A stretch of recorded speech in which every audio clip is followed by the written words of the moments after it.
Welcome to the Key Chapters of the Bible podcast. This is a daily podcast that's going through the key chapters of God's Word.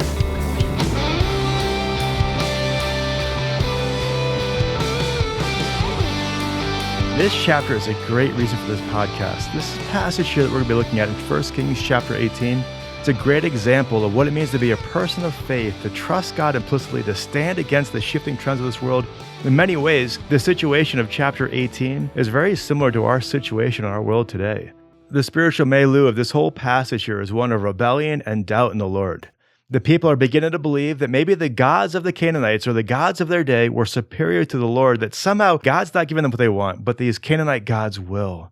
And so the people of Israel begin to choose and follow these Canaanite gods for prosperity and provision. And here we're seeing God lovingly, mercifully calling them back to Him, calling them back to fellowship, back to His covenant promises, coming back to a restored relationship with Him. It's a great chapter. Let's dive into this passage here. Just reminding you of the context here. Yesterday, we were introduced to the prophet of Elijah. Elijah was the prophet to Israel. Remember, Israel was a northern kingdom. They had turned their back on God. And things were so bad in Israel at this point that their king named Ahab and his wife Jezebel were trying to make the national religion of all of northern Israel that of following Baal. This is this incredible thing that the people of God would even be tempted to this, but they were. So God raises up Elijah to call the people back to Him. In chapter 17, we read just a few accounts of Elijah's resume. First, Elijah predicts that there's going to be a drought, and that's just going to show everyone that Baal is unable to help them. Second, the Lord miraculously provides food for Elijah at the brook of Cherith. Third, the Lord miraculously provides for Elijah's ministry when he is at the widow's house in Zarephath. And fourth, he brings the widow's son back to life. And so when chapter 18 opens, 3 years have now gone by. The Lord has been giving Ahab all of this time to repent, but he has not, even though Elijah's point's been made crystal clear. It's time for Ahab and for the people of God to acknowledge who is the true Lord and who is the imposter. And so this passage starts out with the Lord telling Elijah that it's time to address Ahab directly. So Elijah goes and gets a guy named Obadiah and tells him to bring a message to Ahab. Now, as a side note, this is not Obadiah the prophet. Apparently, it was a fairly common name back then in the Old Testament. There's several Obadiahs in the Old Testament. So this Obadiah here is a servant in Ahab's government, but he's also a follower of the Lord. And so when Elijah says to Obadiah, hey, can you bring a message back to Ahab for me? Obadiah is not real happy about this. He's protected the prophets in the past. He's not wanting to get on the bad side of Ahab. So eventually Elijah convinces Obadiah that you got to bring this message back. He reluctantly agrees. And Ahab and Elijah meet in verse 16, kind of 17. It's interesting how Ahab greets Elijah in verse 17. He says, oh, you're the troubler of Israel. Now, on the one hand, this is basically admitting that Elijah's prayers are working. Likewise, this is just this bold obstinance, as though somehow Elijah is the problem for bringing God's truth. Elijah says to him in verse 18, I have not made trouble for Israel, but you and your father's family have. You have abandoned the Lord's commands and have followed the Baals. And then Elijah gives Ahab this incredible challenge here. He says, go gather 450 prophets of Baal, 400 prophets of Asherah, and go to Mount Carmel. We're going to deal with things there. Man, Elijah's got some guts. Mount Carmel is back in this epicenter of Baal worship here. This is one of their sacred sites, and it's going to be a ratio of 950 prophets to 1. Well, Ahab likes those odds, and so in verse 20, he sends a message throughout the land for the sons of Israel to gather with the prophets on Mount Carmel. And this just shows how the whole society was just so off the tracks. They're willing to go see this thing, and maybe some were going and maybe hoping for the best for the Lord. But you just get this sense that they're all going to go see what is this all about. And there's just tremendous support here for Ahab and for Jezebel and for their false prophets. So in verse 21, they're all on Mount Carmel, and you just have this huge crowd of Jewish people watching this duel between Elijah and the prophets of Baal and Asherah. And this event's going to finally settle the question, who is God? Who is Israel's God? Who should we worship? Who should we obey? Who should we fear? Elijah even asked the people in this dramatic fashion in verse 21. He comes right up to the people, and you can just see him just saying to the crowd with this boldness, how long will you waver between two opinions? If the Lord is God, follow Him. But if Baal is God, follow him. But the people say nothing. And here we're just seeing this dynamic that James calls the double-minded person. This entire crowd here cannot take a stand one way or the other. They think that God's probably got some truth to him, but they think these false gods might as well. And so they're double-minded. They're following both the gods of their day as well as the true God himself. And so Elijah's question is simply stating the obvious. Just do what is real. And to help the people of Israel make this decision, Elijah challenges the prophets of Baal to see if their God's going to provide fire for the sacrifice. He says basically, okay, here's the terms here. We're both going to make an offering to God, but without fire. Whichever God provides fire is the true God. What's interesting here is that I'm pretty sure at this point, the prophets of Baal are kind of all looking at each other saying, this isn't going to go real great. Because they probably know that when they call out to Baal, he really doesn't answer. They're just mostly just selling this prosperity message when there's really no truth behind it. But the people are like, yeah, that's a good idea. And so Elijah lets the prophets of Baal go first. And so this ceremony commences, and the prophets of Baal are trying to make things work. Of course, they don't. And so Elijah starts giving them some silly encouragement, saying things like, hey, call out with a loud voice. Like maybe their God can't hear them. Or maybe he's occupied or on some journey and needs to be woken up. And you can imagine that probably was pretty frustrating to these prophets here. They start cutting themselves and blood is gushing everywhere, and there's still no voice and no answer from their God. And then Elijah calls the people to come near to him. He wants them to see what he's doing. This is not going to be a magic trick. Watch what I'm doing. Watch the water go everywhere. Watch this. And in verse 30, he takes 12 stones and rebuilds the altar to the Lord that they have torn down.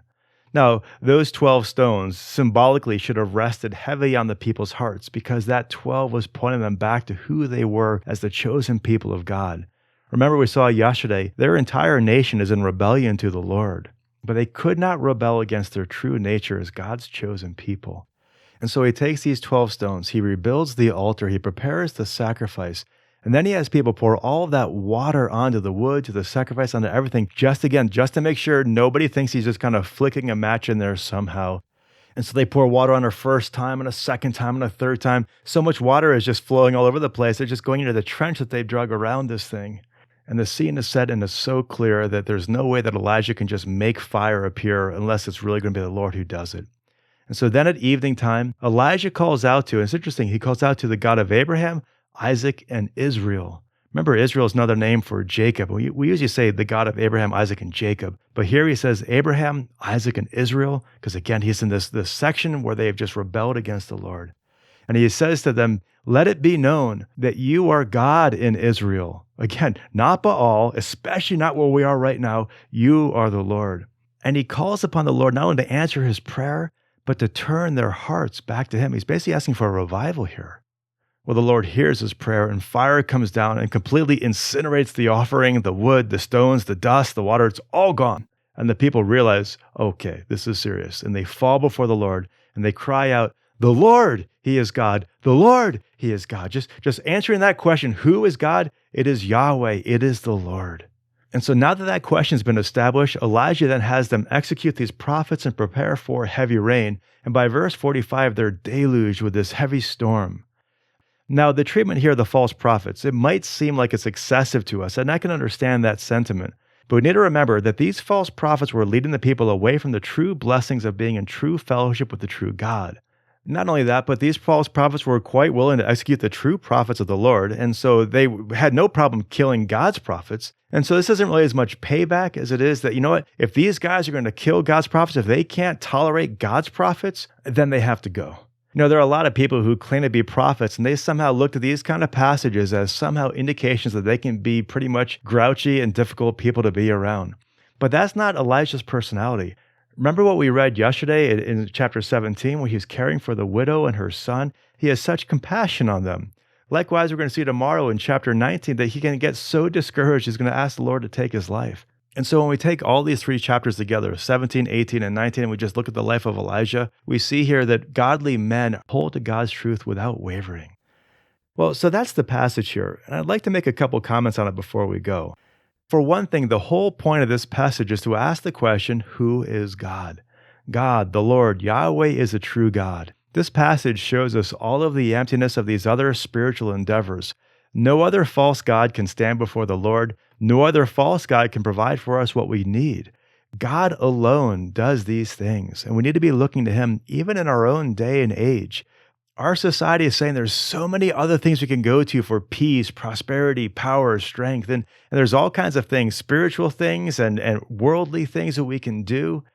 But this passage here is a reminder that only the Lord is true and real, and He is the only one who will give us these things, and we need to seek them from Him in His time in submission to Him. And when He doesn't give them to us, it's not as though He needs dancing and shouting and self-inflicted wounds to hear the prayers of His people.